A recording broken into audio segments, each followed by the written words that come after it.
Open book exams கூடிய சீக்கிரமாகவே நம்ம ஸ்கூல்ஸ்லலாம் ஓப்பன் புக் எக்ஸாம்ஸ் இன்ட்ரடியூஸ் பண்ண போகிறாங்க. கேட்குற கேள்விக்கு நீங்கள் புக்கை பார்த்து ஆன்சர் எழுதலாம். ஈஸியாக இருக்குல்ல? மற்ற நாடுகளில் இருக்கிற காலேஜஸ்க்கு நடுவில் ஒரு புரிந்துணர்வு ஒப்பந்தம் போட்டு இங்கே இருக்கிற மாணவர்களை அங்கேயும் அங்கே இருக்கிற மாணவர்களை இங்கேயும் ஒரு 2 வருஷமோ இல்லை 1 வருஷமோ படிக்க அனுப்புவாங்க. அப்படி ஒரு கல்ச்சுரல் ஆக்டிவிட்டியில் என் ஃப்ரெண்டோட ஃப்ரெண்டு ஜெர்மனிக்கு போயிட்டு 1 வருஷம் படிச்சுட்டு திரும்பி வந்தான். அவங்ககிட்ட பேசும்போது அவன் சொன்ன ஒரு விஷயம், அந்த ஊரில் எக்ஸாமுக்கு பிட் எடுத்துகிட்டு போகலாம் அப்படின்னு. நாங்களாம் கஷ்டப்பட்டு படிச்சுட்ருக்கோம், ஹிட்லர் ஊரில் மட்டும் பிட் அடித்து பாஸ் பண்ணுவீங்களான்னு கோவம் வந்துச்சு. ஒரு A4 ஷீட்டில் அந்த எக்ஸாமுக்கு தேவைப்படுற உங்கள் மெமரிக்குள்ளே கஷ்டப்பட்டு மக்கப் பண்ணாமல் தேவையானதை போர்க்களத்துக்கு போகிற ஒரு போர் வீரன் கையில் ஆயுதத்தை எடுத்துகிட்டு போகிற மாதிரி அந்த ஒரு டூலாக நீங்கள் எடுத்துகிட்டு போகலாம் அப்படின்னு சொன்னான். அப்போ குட்டி குட்டியாக எழுதுனா எல்லா ஆன்சரையும் எழுதிட்டு போயிடலாம்ல அப்படின்னு கேட்டேன். ஆனால் அங்கே என்ன பிரச்சனைனா, அவங்க கேட்குற கேள்விக்கு எக்ஸாக்டாக இதுதான் பதில் அப்படின்னு எங்கேயும் பிரிண்ட் பண்ணியிருக்காது, எந்த புத்தகத்துலேயும் பிரிண்ட் ஆகியிருக்காது. அந்த கேள்வி நீங்கள் புரிஞ்சுக்கிட்டு நீங்களாக ஒன்றத்தை உங்கள் அறிவில் இருந்து செதுக்கி வடித்து எழுதுனா தான் அந்த கேள்விக்கான பதிலே அங்கே உருவாகும். அப்படி ஒரு சிஸ்டம் தான் இந்த ஓப்பன் புக் எக்ஸாம்ஸ். ஆனால் முதல்ல மாற்ற வேண்டியது எக்ஸாம்ஸ் இல்லை, சொல்லிக் கொடுக்குற முறையை.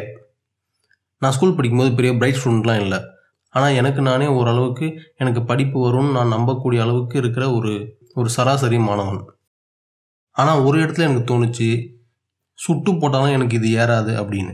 That CH3 CH4 CH3 CH2 CH3 CH2 இது ஆர்கானிக் கெமிஸ்ட்ரியில் வருமா இன்ஆர்கானிக் கெமிஸ்ட்ரியில் வருமானு கூட இன்னை வரைக்கும் எனக்கு தெரியாது. ஆனால் கெமிஸ்ட்ரியில் வரும். அதுக்கு முன்னாடி வரைக்கும் மேக்ஸு ஃபிசிக்ஸ்னு எதுவுமே புரியாமல் பல பாடங்கள் நான் படிச்சிருந்தாலும் ஏதோ ஒரு வகையில் ஒரு 10% அதில் எனக்கு ஒரு புரிதல் இருக்கும். அதை வச்சு ஒரு 10 மார்க் எடுத்து ஃபெயில் ஆகியிருப்பேன். ஆனால் எப்போ இந்த CH3 CH4 CH3 இதெல்லாம் வந்துச்சோ அன்றைக்கே முடிவு பண்ணிட்டேன் எனக்கு இது ஏறாது அப்படின்னு. அதான் ப்ராக்டிக்கல்னு வாரத்துக்கு ஒரு நாள் கிளாஸ் வைக்கிறாங்களேன்னு நீங்கள் கேட்கலாம். கெமிஸ்ட்ரி லேபுக்குள்ளே நுழையும் போது எதுலேயும் கை வச்சிடாதீங்க, ஏதாவது உடஞ்சதுன்னா ஃபைன் போட்டுருவோம் அப்படின்னு சொல்லி தான் கூப்பிட்டு போவாங்க. ஏற்கனவே படிப்புக்காக நமக்கு கட்டுற ஃபீஸே ஒரு தண்டம் தான். இதுக்கு நடுவில் ஆர்வக்கோளரில் எதுலையாவது கையை வச்சு உடச்சிட்டு அதுக்கு வேறு எக்ஸ்ட்ரா ஃபைன் போட்டு ஃபீஸ் கட்டுற அளவுக்கு ஆயிடுச்சுன்னா மேலும் மேலும் தண்டத்துக்கு அழுத மாதிரி ஆகிடுமேன்ட்டு எதுலேயுமே கையை வைக்காமல் கண்ணை மூடிட்டு லேப்குள்ளே உட்காந்துட்ருப்போம். இதே பாடத்திட்டத்தில் படித்து தானே ஃபஸ்ட் மார்க்கும் எடுக்கிறான், அவனுக்கு புரியுது ஏன் அவனுக்கு புரியலன்னு கேட்கலாம். ஒரு குழந்தை பிறந்து 2 வருஷத்துக்குள்ளேயே தன்னோட தாய்மொழியை எந்த எக்ஸாமும் இல்லாமல் யாரும் சொல்லி கொடுக்காம வெறுமனே அப்சர்வ் பண்ணி மட்டுமே அந்த மொழியை கற்றுக்குது.